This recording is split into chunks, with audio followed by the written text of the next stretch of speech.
All right, folks, welcome again to our Sunday evening school. Sunday school. We're continuing our study on social justice, the Bible. We're going to look at a topic here today rather than just kind of understanding it as we have been the past couple of weeks. But I do want to take a minute and do a quick review of what we've done since it's been about a week since we've been in this. So as we looked at it first lesson, we really looked at what the principles of justice were, what social justice is, so to speak. And we looked at the principles of justice being the morality of the various frameworks that we see that are result in distributions throughout society. If you remember, we were talking about distributive justice and economic justice. There's so many justices, one of which we're going to talk about today, that we could look at following this. And the key word to that was the morality. We saw that. The other thing we saw was the definition of social justice, that being the virtue that guides us in creating those organized human institutions that work around what we see as society today. So those are the kind of things. If you remember, we said that it represents kind of a humanist religion of justice that we saw in there. The second slide we saw was the biblical concept of justice. And we defined all these words up here, mishpat, tzedekah, dikiasune in the New Testament. The first two were Old Testament words. And basically it talked about how we treat one another and how we looked at those things. And in the Old Testament, mishpat is judgment, the tzedekah is righteousness, and in the New Testament we see it as righteous. But they all come back to that understanding of how we treat each other in a fair manner. And we saw that biblical justice is the fair and equal treatment of all people, regardless of any appealing or unappealing characteristics they may possess, and is an attribute of God that we should work to obtain ourselves. So again, that's what we talk about justice, being fair, being equal. The Bible says that God is not a respecter of persons, and so you and I should not be as we do that. Then we ask the question that we hear all the time, what would Jesus do, right? That reminds us of how that came into socialism, turning the gospel into a social gospel, so to speak, and understanding that book that guy wrote was a big influence upon many people in that area. And we looked at this, saw the conflation of the true gospel with the social gospel, how it came about with kingdom theology, which is kingdom theology is the desire to establish the kingdom of God in a real sense here on this earth. We saw that this guy, Walter Rauschenbusch, he wrote the book of Theology for a Social Gospel, where he desired to put a theology to it, make the social gospel more than just us reaching out to people, but something that really has a biblical design behind it. He used that quote, which was really important to us, is that it has not evoked faith, talking about socialism or the way people treat one another, and the gospel itself has not evoked faith in the will and power of God to redeem the permanent institutions of human society for their inherited guilt of oppression and extortion. So again, we ask the question, can we redeem society? Is society redeemable? And we came to the understanding that it's not, because society is a society of unjust people, right? And there's nothing that an unjust people that can create an unjust system can do with it. So we see that. And we understand that we cannot redeem society in the manner that he's talking about. And we saw that any efforts we make towards the correcting of these injustices, anything we do, what we call social justice, anything that we do to correct these injustices in a societal manner will always result in the imposition of injustice upon others. Again, we use the example of defunding the police. We try to defund the police to correct the injustice of police violence. But what happens then?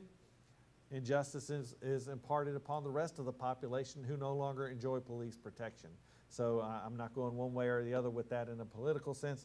I'm just using it as an example. So that's our basic review. Any questions about that before we go on? Okay, so I'm going to ask some questions, and I kind of do want some feedback on this. I know it's kind of unusual, but I do want some questions as we go on here. So the next section we're going to look at, if we go back to Matthew chapter 24, as we go to introduce this, we see Christ. He's at dinner right before he's crucified and all that, and Mary has the alabaster box of ointment that she has, and she breaks that upon Jesus and washes his feet with her hair and all that stuff. And then Judas, paraphrasing, he sees this going on, and he marvels at the expense that she did. And paraphrasing, he kind of says, why is she doing that, right? Because she could have taken that and sold that box of alabaster ointment for about 300 pence and fed the poor with it. That's what he said. And then Jesus noticed he said something. Notice he was saying that, perceived it. And in Mark chapter 14, verse 6, he said, and Jesus said, let her alone. Why trouble ye her? For she hath wrought a good work on me.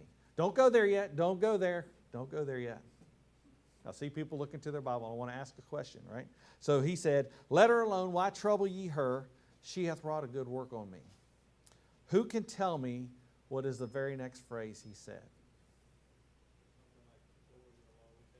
There you go. Exactly. For ye have the poor with you always.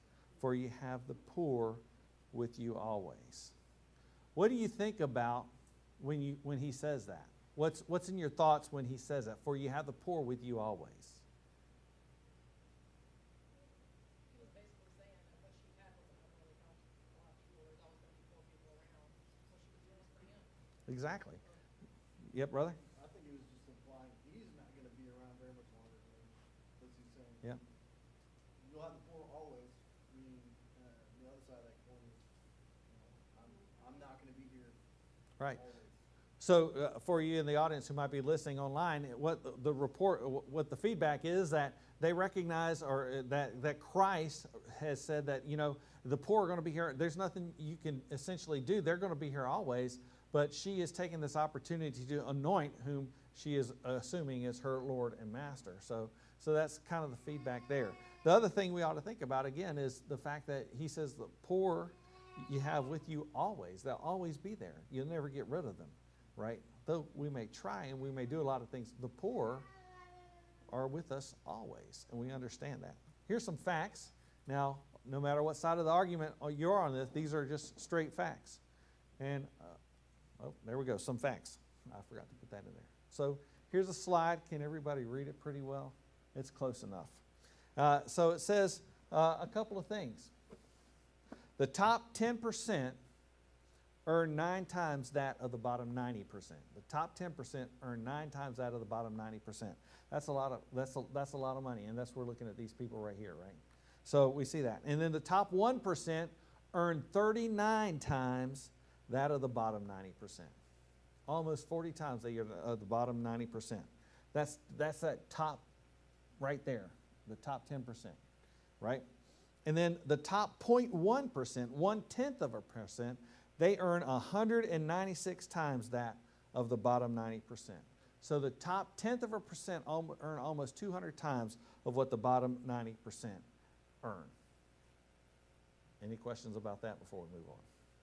And this slide here just shows that even the top 1% earn 85 times that of the bottom, not the top 20%, I'm sorry, I said bottom here, but the top 10% earn 85 times that of the next tier down. It's a huge jump, We see that. And in slide 3, we see since 1979, the top 1% has increased their pay 7 times faster than the bottom 20%. We see that disparity going on right there in that group. Just letting you look at the slides for a moment. And then in slide 4 here, this next slide, what we see is this is worker pay keeping pace with productivity. And what we find is that productivity, that red line there, that productivity has increased steadily since 1948. However, since the 70s, the hourly wages has pretty much leveled out and has not kept up with productivity. So we see that growing up. Hourly wages have only increased 24% from 1979 to 2018. And on top of that, productivity has increased 134% in the same time frame. So it's not matching, right? Workers' pays, hourly wages are not matching what productivity is. You think that in a just society, those would keep up with each other, but it's not going that way. Next slide shows us that the top 1% and the top 0.01%, 0.01 and the top 0.1, so 1/110% of incomes rose much faster than even the top 1%. So the very richest of the rich, their pay increased so much faster than even that. Both the super rich groups, groups. Income dropped rapidly following the crashes of 29 and 2008, but has recovered quicker since 2008. Oh, let me go back here. So that's what we're showing here is the top 0.01%, 0.1% and the top 0.01%, how fast they've risen. And so we see that. Keep this in mind here. And what this is called income concentration. And the thing that they pointed out here is that the concentration is as bad as it was in the 1920s. So nobody was here, I don't think, in the 20s. But if you go back and look at history, there's a lot of things that happened. The major thing was the economic collapse that happened in 1929, right? And so a big cause of that was this, this huge bubble of pay that happened there. And it's the same exact circumstances that surrounded the 2008 collapse that happened there. And the next slide shows us that as income concentration swing, so does income inequality. This is what this is, income inequality. And you can see at here, this is again in the 1920s, and this is the 2008 time frame. And what we see is that our income inequality has come back to the same levels as it was before the 1920s. Kind of surprising. Anybody think about that? Anybody ever been concerned about it at all? Yeah, no, I hadn't looked at myself until now, you know, so this is kind of eye-opening to me. So let me ask you, so this little swing here, any idea what might have been the driver to that swing? Any idea whatsoever?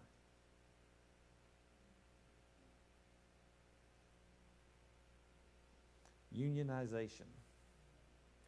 Unionization. The big thing is union declines, we see inequality. If you go back to this slide here, we see this little shape right here, and we go back, that's how the inequality gap lowered and then it went back up. And we look here and we see union participation in this slide here, and it's directly opposite, and we see that again. That pay here is directly opposite of that. So unionization is the big driver in what happens to income inequality.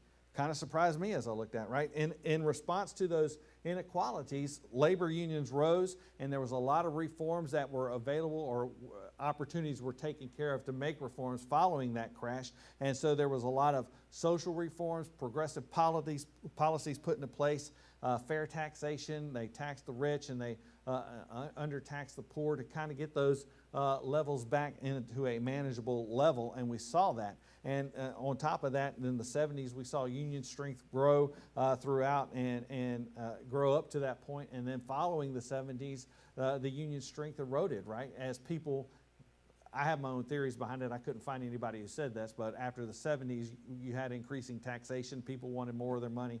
Some of that money was going to the unions who had already accomplished their goal, which was to bring income closer to an equal level. And so people got tired of paying the extra money to the unions, wasn't getting out of it. And so we lost it. And so what we find is that the union strength began to dwindle. And then what we find is that in the 2000 era is that level has dropped to 11%. Less than 11% of the workforce is union represented today, whereas in the 70s it was well over 20%. And so what happens there is that we find that the unions, their influence drove this income inequality. They drove equality when they were large, and as their influence waned, inequality grew much faster than it has. In 2019, what we find, you might think that people don't want unions around very much. Well, that's not exactly true. In 2019, like I said, 64% of people approved of unions, and nearly half of non-union employees said they would join one if given a chance. That's 50 and 40-year highs, respectively.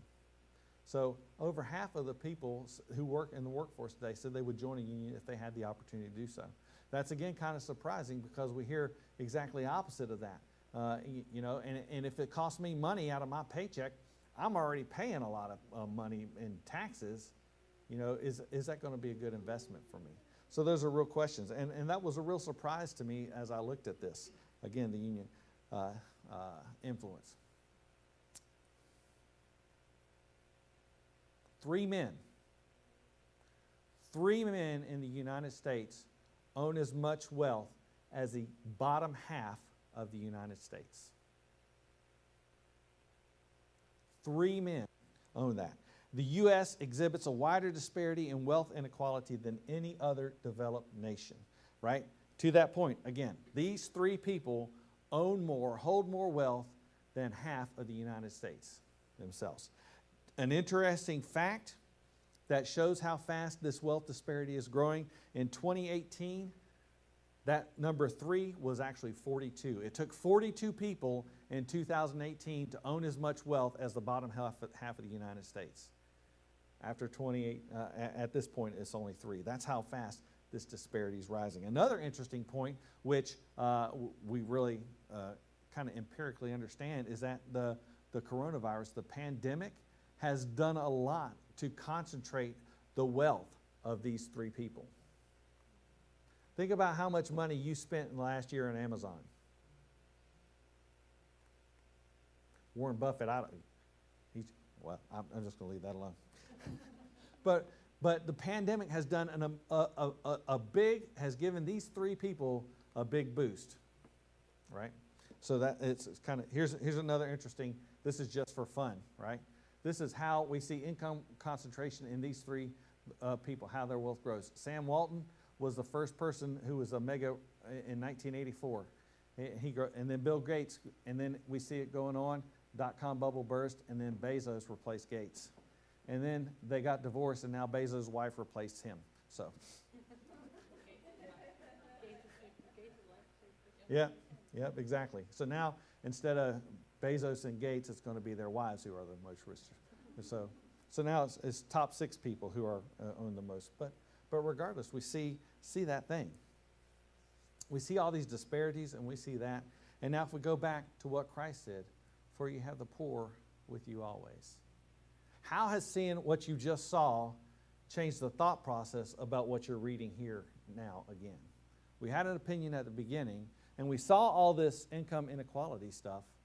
What has that made you think about what Christ said right here, "For you have the poor with you always"?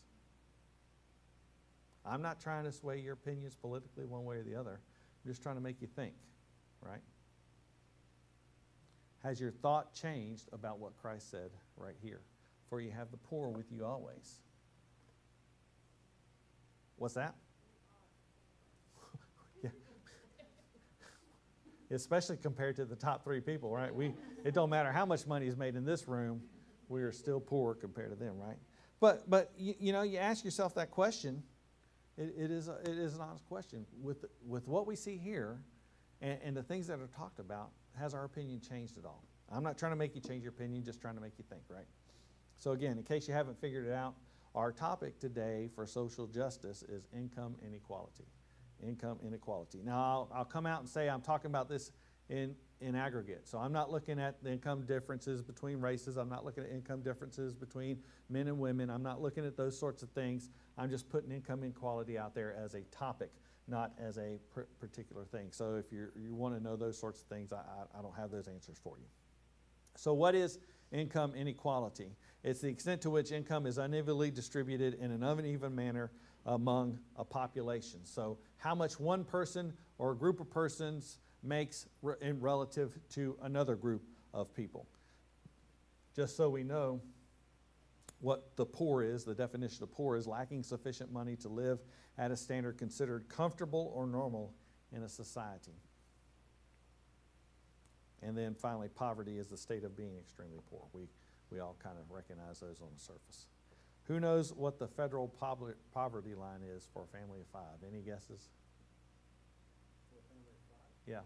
For a family of 5, the federal poverty guideline, that line is 100% right there, is $31,040. So if you make less than $31,040, you're considered to be in poverty according to federal guidelines. The Georgia line I couldn't find is typically a little bit more than the federal guidelines. I think it's 138%, but I couldn't find that for sure. So it will be a little bit higher than that. So if you listen or if you read behind any politician, it doesn't matter whether they're red or blue, whether they're Republican or Democrat, you'll hear them all say the very same thing, right? That they very much care for the poor, that they want to do something about the poor. They'll also tell you that they're working very hard to level income inequalities in the United States. They want to see it happen, right? However, if you look at their policies and you look at their legislation, what we find is that not necessarily the case. what they do and what they say are sometimes very different. Even the ones who stand up for social justice and say that the poor is the most important thing on their mind right now, their policies and the laws of the state do not necessarily address those things. And the facts bear out that poverty is not our number one concern in our legislation or in our politics or anything. It's not. It isn't. I once heard Obama say, and I wish I could have found it where I heard him say it. It was on the radio. I was listening to him talk one day. It was a while ago, and he says, "It is immoral that in an America so rich that there are so many that are so poor." At the time, I agreed with him. I don't know that I agree with him so much right now, but the fact of the matter is, he said that, and it's kind of a thing to make us think. We do have to ask some pertinent questions, though, as we discuss this, and especially as we look at it in a biblical manner. Is being poor or being in poverty, is it immoral? Is it immoral that somebody's poor? Is it immoral that they're in poverty? Is being well off or rich, is that immoral in and of itself, right? Is there a level of richness that is immoral? We may feel that way about Jeff Bezos and Gates and whatever the other guy's name was, but is there a level of richness that is immoral? We have to ask those sorts of questions if we're going to have a true conversation about that. But we need to understand what it means to be poor. The poor. So this is, it doesn't matter. In every system, whatever system you're in, whether it's political, physical, whether it's personal, or even it's a mechanical system, there's a distribution of whatever is being measured. And that, like we're talking about today, we're talking about income inequality. So there is going to be a distribution. That's a simple fact of life. Somebody's going to make more than somebody else, and it's going to go so on up and down the stream. And so in the political system where we're looking at this measurement, there will always be those that are above average and those that are below average. What you see here are two numbers, the mean income and the median income. And that helps us understand where you're at. So the mean is the average, and that average takes into account everybody, including the top three people. And so what we find is that the average income is $98,000 for American, and this was taken in, I think, in 2019. So in 2019, the average income for America was $98,000. Is that what I said? Yep, $98,000. So if you made less than $98,000, you were below average according to the Bureau of Labor Statistics, right? And then the median is the middle number. So if you take all those numbers and line them up and you go to the center of that line, that's the median. And the center of that line is $68,000. So that just goes to show you how much wealth concentration is moving the line. It's pushing it away from reality, what most everybody sees, right? So there's a $30,000 disparity between the average and the middle. And that is being driven by the large wealth gap that exists at the top end of the spectrum.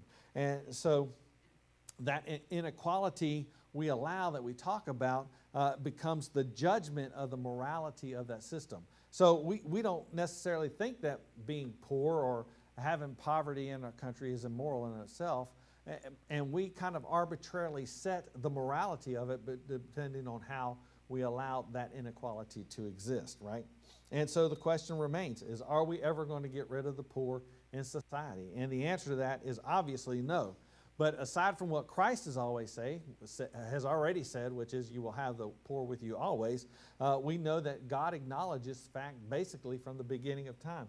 We see in Deuteronomy chapter 15, verse 11, that the poor shall never cease out of the land. God acknowledged that. The poor shall never cease out of the land. We will always have the poor to deal with. They will always be there. There's no utopian society that can correct that. In fact, whenever any society has tried to do anything, we find that those societies have failed. Over and over again, we see these socialist societies that have tried to correct these inequalities, have determined that they're going to do something about it, and they failed over and over again. In modern history, aside from the obvious Soviet Union, there's been 3 countries that have tried this and have actually failed in it. Israel did it, the UK did it, United Kingdom, and India tried it. They all tried it. After World War II, when everything was so poor, they figured, you know what, will rebuild our societies in a socialist utopian where everybody is treated well and able to do it, but they couldn't support it. And in the first 2 decades, India and the UK failed. Their economies failed and they had to rebuild them. Israel managed to hang on for quite a while after that. What? It is Israel. Israel managed to hang on for quite a while in that until the late 70s, early 80s, and finally inflation was so bad that their economy started to fail, and America helped them out, forced them essentially to take a capitalist system. They had to transfer their society from a socialistic society into a capitalist society, and saved Israel from destruction, from bankruptcy there. In 1 year following that, Reagan actually held it over their head, said, if you don't do this, I will stop all support to Israel. And in the year following their transition to a capitalist society, their inflation went from 450% down to 20%, and every business was out of bankruptcy. And you see where they are today. That's because they embraced the capitalist society, because the socialist economies fail because they cannot support themselves, right? It happens about it. You can read about that here if you want to look at it and see the details about what's going on. Even more recently, we see the example of Venezuela, who's done the same thing, how their president came in, overtook it, and changed that to a socialist economy, and that economy has tanked itself within the last 10 years. And Lord knows those poor people down there, how they're handling. So we find that socialism itself fails. It never succeeds, because even with the best of intentions, and I'm not saying that the Venezuelan dictator had the best of intentions when he did it, but at least for the 3 countries that did have the best of intentions in doing it, we find that that utopia cannot pervade, because there are always unjust people in society who take advantage and who move it. And all that aside, as Christ said, or as God said, the poor shall never cease out of the land. That there are poor is not immoral in and of itself, right? Some of the reasons that they are poor may be immoral. Single mothers trying to take care of families with deadbeat dads who don't do that, gambling, drug addictions, all these things go on. These are immoral in and of themselves, and they should be addressed with society as a whole. There should be laws made for those, and we've done those things. But the fact is that having people who are poor in a country or in a society is not immoral in and of itself. Where morality runs awry is with respect to poverty, is how you and I as individuals, how we view our responsibility to the poor, what we do about it, right?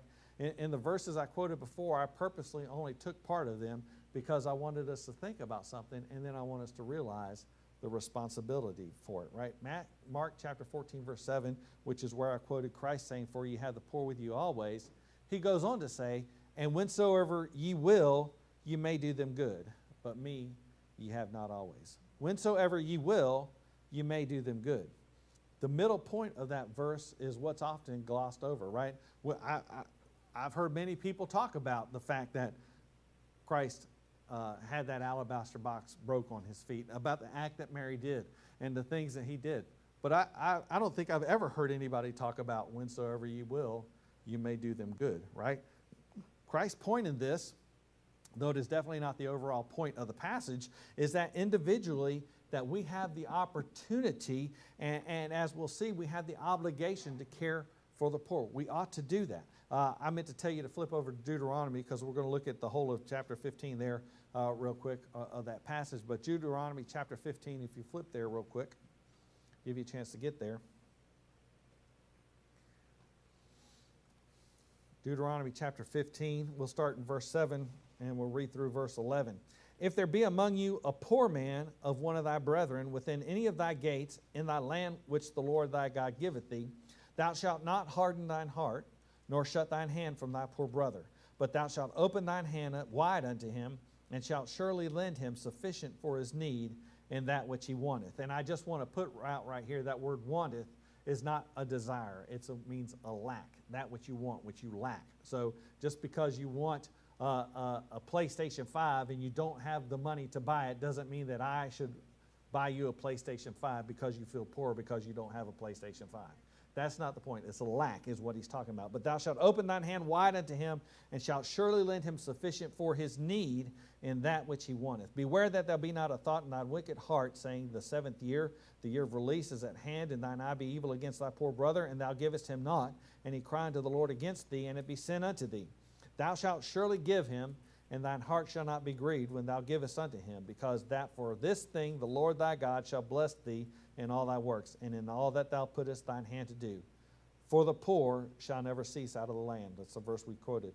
Therefore I command thee, saying, thou shalt open thine hand wide unto thy brother, to thy poor and to thy needy in thy land. And so what has happened is that God has commanded personal responsibility and generosity to support the poor. You are to open your hand wide unto your brother. When you see him have need, when you see him have necessities, when he's lacking, when he's wanting, you're to help him out. That's what God commands, is personal responsibility. He tells us to do so. The New Testament does the same thing in Galatians chapter 2, verse 10. It says, only they would that we should remember the poor, the same which I also was for to do. If you remember, this is where Paul met some of the apostles, and they decided that they were going to go speaking to the they were going to go speak to the Jewish people, and that Paul, and I think it was Barnabas was with him, told him to go speak to the Gentiles. And this was their recommendation from the Jewish side, only that they would remember that we should remember the poor, the same which I was also for to do. Remember the poor. That is something that we should do. It's a personal responsibility. And then we all know 1 John 3, verse 17, which says, but whoso hath this world's good and seeth his brother have need, and shutteth up his bowels of compassion from him, how dwelleth the love of God in him? Again, if you see your brother have need, you're to help him out. That's a command in the Old Testament as well as the New Testament. The poor are always going to be there. It is our responsibility to care for them. It is our responsibility to do so. And so God's desire is that the second of the great commandment, thou shalt love thy neighbor as thyself, be a reality in your life. You should love your neighbor, your brother, when you see them in want, when you see them in need, when you see them poor, broke, destitute. We're to help them out and do something with them. We're to love our neighbors, and that love is to be demonstrated in action. God asks us to do that. He requires us to do that. And with regard to this topic here of income inequality, that action is supply and generosity for the poor, for their need, and our opportunity to do so as we go out to do so. Now, that requirement doesn't prevent public policy to combat general poverty. It shouldn't do that, right? Leviticus chapter 19, God gave public policy rules for Israel in general, right? And he says this, when you reap the harvest of the land, thou shalt not wholly reap the corners of thy field, neither shalt thou gather the gleanings of thy harvest. And thou shalt not glean thy vineyard, neither shalt thou gather every grape of thy vineyard, thou shalt leave them for the poor and stranger. I am the Lord your God. That gleaning means going back and picking every last part of it. It says it a little bit clearer back in Deuteronomy chapter 24. You should be still in Deuteronomy, but if you'll flip over chapter 24, starting in verse 19, we'll see it again clear. When thou cuttest down thy harvest in thy field, and hast forgot a sheaf in the field, thou shalt not go again to fetch it. It shall be for the stranger, for the fatherless, and for the widow, that the Lord thy God may bless thee in all the work of thy hands. When thou beatest thine olive tree, thou shalt not go over the boughs again. It shall be for the stranger, for the fatherless, and for the widow. When thou gatherest the grapes of thy vineyard, thou shalt not glean it afterward. It shall be for the stranger, for the fatherless, and for the widow. And so what he means, there was a time of harvest for the olive tree, for the field, for the grape. You go and pick that at right time. And obviously when you go to pick things, not everything's ripe at the same time. You go and gather your harvest, and once your harvest is gathered, you leave the rest for the fatherless, for the stranger, and for the widow, and for the poor. That's what God intended. So he did set public policies to help us understand how to live in a society and how to support the poor. And there's no problem with that. But what we see in these biblical policies, again, is that the moral obligation rests upon the individual, right? God said, you landowner who has crops, who's harvesting, don't take it all. Leave some for the poor. That's what he's saying. It's not the state to care for the poor. He didn't say, when you harvest, make sure you take all of it and give part of it to the states, to the Levites, that they might distribute it to the poor, that the poor... No. He left the responsibility upon the people who had the wealth, right? And so, regardless, that's God's principle behind it. I don't think those principles limit such ministries to only individual action, as long as there is, again, personal responsibility and action to support those activities. I'm not saying that I don't think a church can have a ministry to the poor. It should, right? I'm not saying that there can't be parachurch organizations that go out there and work to help the poor. The difference is how we stand in responsibility to those, how we work in those things, and how much responsibility you and I personally take to have those things happen, right?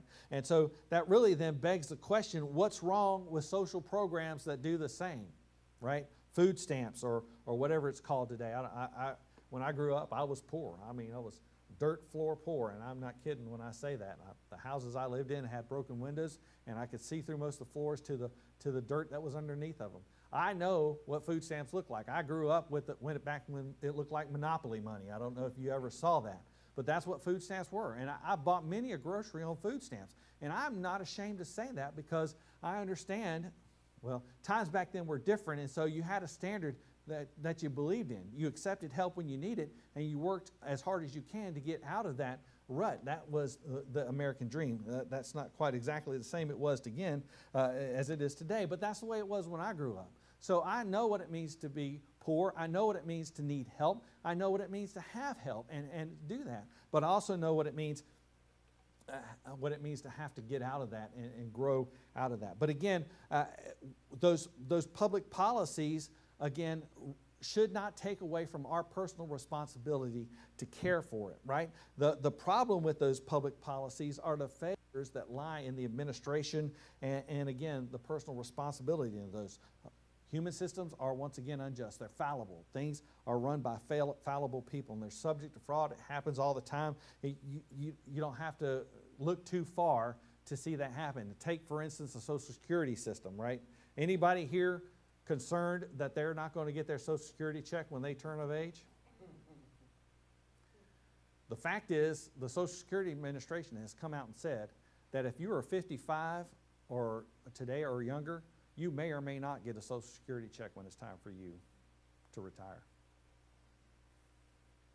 Some of that is due to unforeseen, to be truthful. Some of that's due to unforeseen load upon the Social Security, but a lot of that's due to poor mismanagement. And what makes us think that the government can do any better with poverty systems?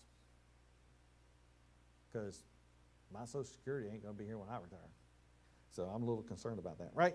So as for personal responsibility, again, God lays that upon us to have personal responsibility. But when you're in a system, your society provides for this poverty reconciliation or this poverty assistance, however you want to put it, and it does so with your taxes on top of the lot of taxes that they're already taking from you, me, may not necessarily have the money to assist the poor when we come across that. And we justify the state's actions because we've already put 40% of our money into the state, if we're lucky, right? If you're lucky. We already put that. So I don't have to care for the poor because they can go get food stamps when they need them. It's not my responsibility anymore. That's what socialism does. It takes the responsibility off of us to care for our neighbor, to love our neighbor, and it puts it on the state. The state says, I'm smarter than you. I can do a better job of managing individual lives than you can on your own. And that's what goes on. This divests you of your responsibility to take care of the poor. And that is not God's intent of government. You go and look, and that's not what God has intended to do with government. We also need to remember that America is not going to stand at the great white throne judgment or is not going to stand at the judgment seat of Christ. America is not going to do that. Americans are. You and I as individuals are going to stand responsible for God. What happens is that people, individuals, they are judged at those seats. As a nation, we are judged out in the open. Why? God in His sovereignty deals with the nation as itself to prove a point, to show that He's God and to do that. But what happens is that you and I individually will stand before God and be judged for our actions. That doesn't mean that He's going to look away from injustice either way. just because just because the United States has policies enacted which are supposed to care for the poor, does not alleviate our responsibility in God's eyes or His requirement to care for the poor. It's a hard thing to say, right? Because how many of us have walked by somebody or driven by somebody on the side of the road with a sign saying, just yesterday, I drove by Walmart going to get my pizza from Papa John's, and there's a family of four standing on the corner right there by what's that, Enterprise Rent-A-Center, with the sign up, I just lost my job, I need some help. Did I give him $5? Slice of pizza? Now, I understand there's a little bit of, what's the word I'm looking for? Jadedness. Because we all know that there's a guy that stands on that corner who lives in a $100,000 house who does the same thing, and he is funded. His life is funded by standing there begging when he's got a good life right now. We know that. And I wish I knew his name. I'd call him out right here. But that should not. We should learn those things and know the difference and have a compassionate heart and be willing to talk to people and figure out, do they really need? You know, I can't tell you how many times I've been here and had people knock on that door, and the first thought in my mind is, oh no, here they come again. Because I can tell you, there's a network of here churches that they all go through, and we all know each other, and we always call around, not always, but we generally call around and find out, hey, this person's just knocking door to door, trying to make it through. So, you know, those sorts of things still don't alleviate our responsibility to figure out and care for the poor. Just so we see, flip over to Amos. Amos. If you're looking for Amos, it's four doors past Ezekiel.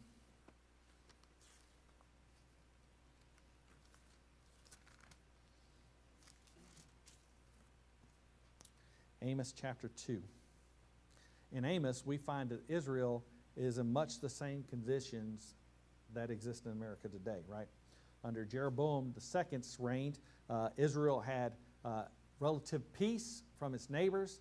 They had conquered Syria and all this stuff, and they were relatively peaceful, and they had reached a height of prosperity that they had really not seen since Solomon's reign, right? And also, there existed a very large gulf between the rich and the poor, much of like what we're seeing here today. And so God says a bunch of things, the judgments that He's going to do, and then He goes to Amos chapter 2, and He starts dealing with Israel Himself. Verse 6, thus saith the Lord, for 3 transgressions of Israel and for 4. Now, just for a quick point of education there, that 3 transgressions of Israel and for 4, He said that about every nation He's judging here in the book of Amos up to this point. And that's a poetical method. It's called ascending enumeration. It doesn't mean that they've committed 4 injustices that God's getting tired of, and He's finally, because they've committed the 4th one. What it means, they put injustice upon injustice upon it, and finally the camel has broke the back, or the straw has broke the camel's back, so to speak. And so what He says, for 3 transgressions of 4 for Israel, I will not turn away the punishment thereof, because they sold the righteous for silver and the poor for a pair of shoes, that pant after the dust of the earth on the head of the poor, and turn aside the way of the meek. And a man and his father will go in into the same maid to profane my holy name, and they lay themselves down upon clothes laid to pledge by every altar, and they drink the wine of the condemned in the house of their God. So that's what we see, God judging Israel. And the 3 main reasons there are because of the way they treated the poor. Verse 6 there, He said, mistreatment of the righteous and the poor. I will not turn away the punishment thereof, because they sold the righteous for silver and the poor for a pair of shoes. Think about the things. Immeasurable greed, we see that in verse 7. They pant after the dust of the earth on the head of the poor. They pant. They look for that immeasurable greed. They want that, all that, right? You know how much money a rich man needs? Just a little bit more. When will he be satisfied? Just a little bit more, right? And that's all we need, right? And then they make their money out the backs of the poor. Verse 8 there. And they lay themselves down upon the clothes laid to pledge by every altar, and they drink the wine of the condemned in the house of their God. Right? That word laid down to pledge, that's talking about a collateral. A guy says they need something, so they go to the priest and they give them the clothes off their back so they can repay that and get that back. And what happens is they The rich there, they take that clothes and they use them for their own self. And so we go on and see that. So over and over again, God here is specifically enumerating things that Israel did against poor that causes them to be judged. Doesn't America look the same? We're doing those same things, right? Our governmental system does exactly the same thing. It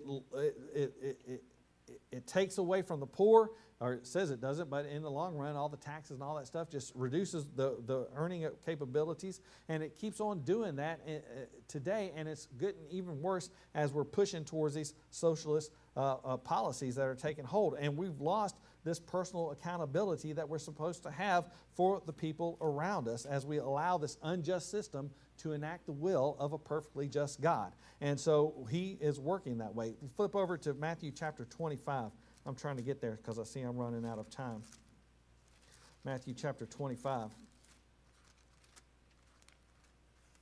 And Pastor just talked about this morning, starting in verse 31.